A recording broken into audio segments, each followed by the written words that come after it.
Hi guys, welcome back to a new episode of How to Login. Today in this video, I'm gonna show you how you can pause your Grindr account. Keep watching the video till the end.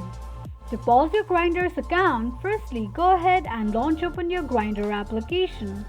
The home page of Grindr application will appear on the screen. Click on profile icon at the top left corner of the page.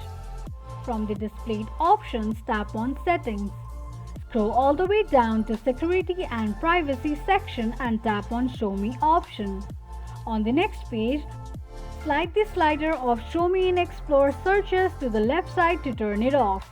This is how you can pause your Grindr's account quickly and easily just in few steps. If you have any thoughts or queries, let us know in the comment section. Don't forget to subscribe to our channel. Also press the notification bell icon so that YouTube will notify you whenever we post a new video.